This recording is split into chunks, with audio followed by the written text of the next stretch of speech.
नमस्कार साथियों, ज्योतिष की चर्चा में आप सभी के बीच उपस्थित हूँ। इसी के साथ आप सभी से आग्रह करता हूँ, चैनल को सब्सक्राइब करें, लाइक करें और शेयर करें। आज की चर्चा का विषय है मीन लग्न में मंगल नीच राशि में क्या फल देंगे। आप सभी के सामने मीन लग्न का चार्ट है। 12 नंबर राशि लिखी हुई है, 12 नंबर लिखा हुआ है लग्न भाव के अंदर, तो 12 नंबर राशि मीन राशि होती है, इसलिए यह मीन लग्न का चार्ट है। इस लग्न चार्ट के अंदर मंगल अपनी नीच राशि कर्क राशि में पंचम भाव के अंदर विराजमान है। इसके क्या प्रभाव होंगे? इस लग्न चार्ट के अंदर मंगल की भूमिका द्वितीय भाव के स्वामी ग्रह के रूप में है। द्वितीय भाव में 1 नंबर लिखा हुआ है, 1 नंबर राशि मेष राशि हो गई और मेष राशि के स्वामी मंगल हो गए। इस लग्न चार्ट के अंदर नवम भाव के अंदर 8 नंबर लिखा हुआ, 8 नंबर राशि वृश्चिक राशि होती है, जिसके स्वामी ग्रह मंगल हो गए। जिसके फलस्वरूप इस लग्न चार्ट के अंदर मंगल की भूमिका धनेश के रूप में है और भाग्येश के रूप में इस लग्न चार्ट के अंदर मंगल की भूमिका है। भाग्येश और धनेश दोनों मंगल ही हैं और जो कि अपनी नीच राशि कर्क राशि में होकर पंचम भाव में विराजमान है। इसके क्या प्रभाव होंगे?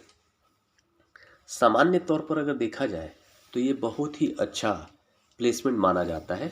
अमूमन धन के पॉइंट ऑफ व्यू से धन योग को अगर काउंट करना हो तो उसके अकॉर्डिंग ये एक बहुत अच्छा संयोग की स्थिति माना जाता है। एक बहुत अच्छा संबंध इसको हम कह सकते हैं।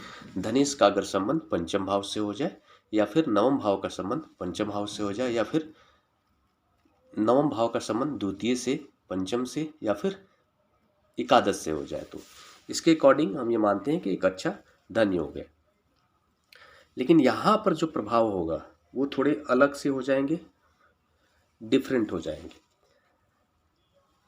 यहाँ पर हम ये देखेंगे कि धनेश जो है वो मंगल है, जो कि अपनी नीच राशि में जाकर विराजमान है। जब भी कोई ग्रह अपनी नीच राशि में जाकर बैठता है तो उसका जो बल होता है वो नकारात्मक रूप में परिवर्तित हो जाता है। साथ में जो सकारात्मक तौर पर जो उसके परिणाम मिलने चाहिए, जो उसके फल होने चाहिए, वो सकारात्मक रूप में उतना बलशाली होकर सामने देखने को नहीं मिलता है। सबसे बड़ा प्रभाव ये होता है। इसके अलावा वो ग्रह जिस क्षेत्र को रिप्रेजेंट करता है उस क्षेत्र से संबंधित जातक को बहुत सारी समस्याओं का सामना करना पड़ता है और जिस घर में जाकर बैठता है वो ग्रह उस घर से संबंधित भी चीज़ों को नकारात्मक रूप से प्रभावित करता है।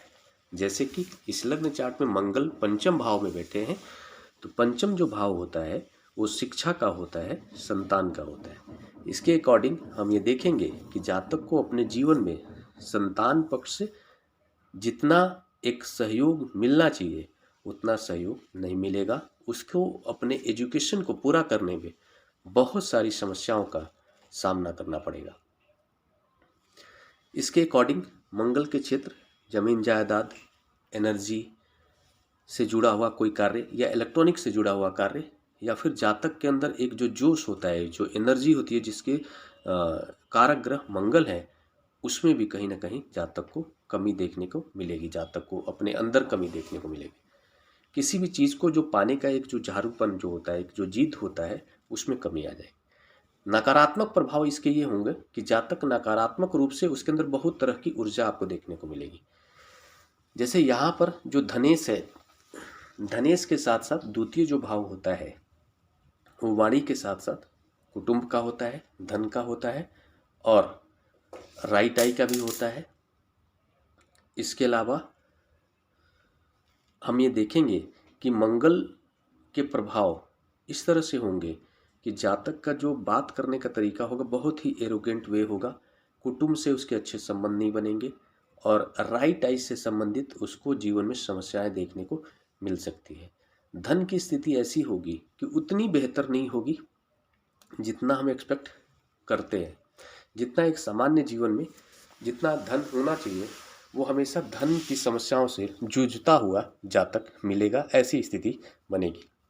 इसका कारण, एक मुख्य कारण यह भी है कि इस लग्न चार्ट के अंदर जो भाग्येश है वो मंगल है, और मंगल भाग्येश का कमजोर हो जाना, नवम भाव के स्वामी ग्रह का कमजोर हो जाना, ये जीवन में बहुत सारी समस्याओं को लेकर आता है। मतलब जातक का भाग्य ही कमजोर हो गया, मतलब वो जितना ज़्यादा किसी भी चीज़ को पाने के लिए प्रयास करेगा, उसके प्रयास में प्रयास के अकॉर्डिंग जितनी सफलता मिलनी चाहिए उतनी सफलता नहीं मिल पाता है। साथ में पिता से जो एक सहयोग मिलना चाहिए वो सहयोग की स्थिति नहीं बन पाती है। इसके अलावा हम देखते हैं कि मंगल की जो दृष्टि है, यहाँ पर बैठकर मंगल पहली, दूसरी, तीसरी और चौथी 8वें घर पर पड़ रही है, जिसके अकॉर्डिंग 8वां घर जो होता है वो बड़े रोगों का होता है, आयु का होता है, लंबी आयु का, और साथ में रहस्यवादी चीज़ों से संबंधित ज्ञान का होता है, जिसके परिणाम स्वरूप मंगल जो है जातक के अंदर नकारात्मक तरीके का एक ज्ञान को बढ़ाने की कोशिश करेंगे, जिससे युद्ध कला में जातक जो है कि इंटरेस्ट रखेगा, सीखने की कोशिश करेगा और उसका दुरुपयोग करेगा। जातक के अंदर आप ये मान सकते हैं कि जिद की स्थिति होगी जातक के व्यक्तित्व के अंदर, क्योंकि यहाँ पर बैठकर मंगल चौथी दृष्टि के साथ साथ 7वीं दृष्टि में एकादश भाव पर मंगल की दृष्टि पड़ रही है, जिसके फलस्वरूप जातक को मंगल के क्षेत्र से जुड़ा हुआ कोई कार्य अगर करेगा तो थोड़ी बहुत सफलता भी मिलेगी, लेकिन उसके जो रास्ते होंगे वो नकारात्मक रूप से होंगे। नकारात्मक तरीके वाले रास्ते पर मंगल अपनी एनर्जी को ट्रांसफ़र करने में जातक को मजबूर कर देंगे और उसको गलत रास्ते पर ले जाने का भूमिका निभाएंगे मंगल यहाँ पर। साथ में मंगल की जो 8वीं जो दृष्टि है वो आपको द्वादश भाव पर पड़ रही है, जिसके फलस्वरूप जातक का जो खर्च होगा वो भी ज़्यादा होगा, जितना आएगा नहीं उससे ज़्यादा जाने के रास्ते बन जाएंगे, और अध्यात्म में रुचि कम होगी। विदेश से संबंधित क्षेत्रों में जातक कोशिश भी करेगा, तब भी ऐसी स्थिति बनेगी कि वो कभी हो सकता है कि वो अगर विदेश से संबंधित क्षेत्रों से जुड़ा हुआ कोई कार्य करके और सफलता पाने की कोशिश करे तो उसमें बहुत सारे नकारात्मक स्थितियां देखने को मिलेगा, उसमें सफलता ना के बराबर मिलेगी, ऐसी स्थिति बनेगी, क्योंकि जो भाग्य है जातक का वो आपको कमजोर है। इसका बस एक ही उपाय है कि मंगल को ठीक किया जाए। ऐसी स्थिति में जातक को मंगल से संबंधित बहुत सारे सकारात्मक प्रभाव भी मिल सकते हैं। सकारात्मक प्रभाव इस सेंस में कि अगर मंगल को मजबूत हो जाए तो जातक का भाग्य मजबूत हो जाएगा, धनेश मजबूत हो जाएगा, और साथ में जितनी दृष्टियाँ पड़ेंगी जातक की वो सकारात्मक प्रभाव देने में मजबूर हो जाएंगे। इसके लिए जातक को नियमतः हनुमान जी का पाठ करना चाहिए और मंगलवार का व्रत रखना चाहिए। ये जो प्रभाव बताए गए हैं पर्टिकुलर मंगल की स्थिति को देखकर बताया गया है। बाकी सारे 8 ग्रहों की क्या भूमिका है लग्न चार्ट में उस पर डिपेंड करता है कि किसी भी जातक के लग्न चार्ट में इस तरह की अगर स्थिति है तो क्या पर्टिकुलर प्रभाव देखने को मिलेगा जातक को जीवन में।